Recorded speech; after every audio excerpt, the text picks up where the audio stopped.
Welcome back, everyone, to CBS 3 at 6 p.m. on this Friday night. Atlantic City casino workers have reached a tentative agreement with their employers to avoid a strike. That's where workers from both the Borgata, Caesars, Harrah's, and Tropicana were trying to threaten to walk off the job if they didn't have a deal. The workers we spoke to were members of Unite Here Local 54, and they include housekeepers, bartenders, catering staff, and sometimes chefs at the casinos. The union was demanding higher wages by claiming current salaries, but the salaries remain low to salaries to similar jobs in the market. The representatives believe that higher wages could attract more workers, and that would alleviate an ongoing labor shortage. If a deal is being reached, the deadline to reach it is by this Sunday, July 3rd. And summer season is in full swing now. The Delaware beaches will get a lot of activity, and of course, many will be heading to the Jersey Shore this holiday weekend. That's where we'll go to my Aunt Kate yet again, live in AC, with her next check on the weather. Then she'll have the 7-day forecast after that. Go ahead, Aunt Kate.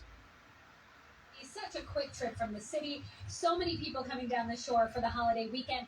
We got to hang out a little bit earlier if you were with us at the brand new The Yard at Bally's. This is their new showpiece for the summer. It's an indoor-outdoor beer hall style experience where you can sit, you can listen to music, you can try some of that amazing food that you saw, the influencer burger, the house money chips, just amazing stuff. And of course, the beach bar is great as well. From one brand new addition to the Atlantic City scene, let's go down the boardwalk a little bit and take a look at some footage of a legendary landmark here in Atlantic City. From the Rolling Stones, the Beatles, Miss America, basketball, boxing, Atlantic City's Boardwalk Hall has hosted it all. And inside, CBS 3's Joel Holden introduces us to a world-famous musical instrument that you can only find at Boardwalk Hall. Take a look. 5.5 million cubic feet of airspace. You flown a chopper. Yes. That's Scott Banks, membership and events coordinator. And yes, they did actually fly a helicopter inside the hall.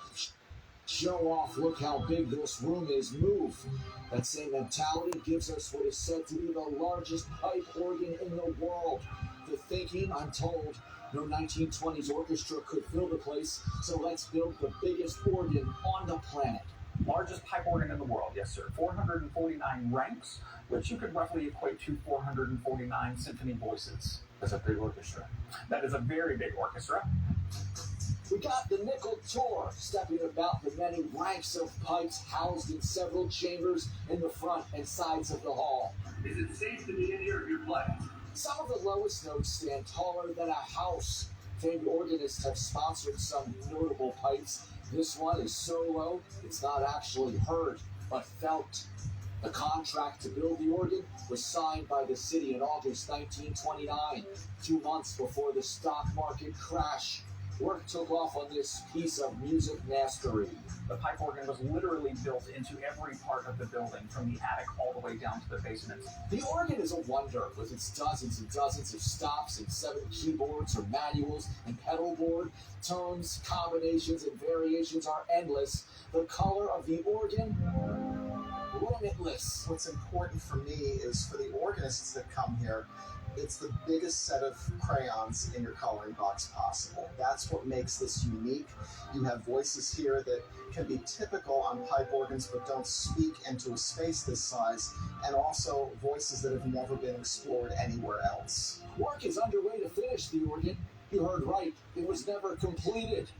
While it came close for so many factors, today just 50% is playable.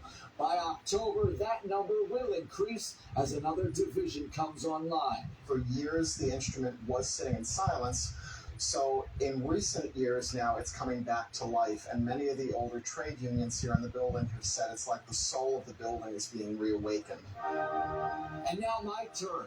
The immense power of this organ is undeniable. The building shakes, some notes downright scary, like the organ is yelling. Honey, I'm home. Other sounds, celestial, gentle, delicate, even spooky.